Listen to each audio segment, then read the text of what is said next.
Ayon nga kay Carla ay humihingi po siya ng pasensya at pag-uunawa kay Kuya Joms dahil nga po in the past few days ay hindi niya nga po ito nire-replyan dahil nga po ang busy sa kanyang pag-aaral. Mas nakafocus nga po daw siya sa kanyang pag-aaral at sabi nga po ni Kuya Joms ay nauunawaan niya po ito.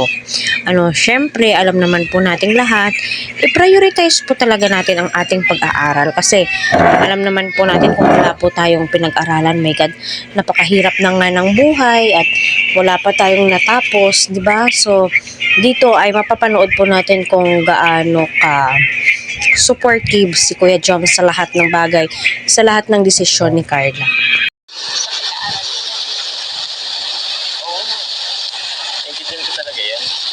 Kahit ano basta sa pag-aaral mo, suportado kita. Okay lang kahit hindi ako mapag-chat. Kahit na namiss kita. Kahit na bahala na. Isa yan, gusto kitang i-chat or i-call kita. So, ayun din ka talaga may story mo.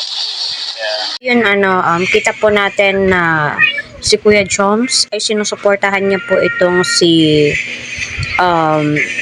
Carla sa decision niya, especially kung hindi nga daw po makapag-reply itong si Carla ay okay lang po kay Kuya Joms kasi alam naman po natin na hirap po pagsabayin ang love life at saka pag-aaral. Okay naman, kasi nga po, isa din po yan sa nagiging inspirasyon po natin.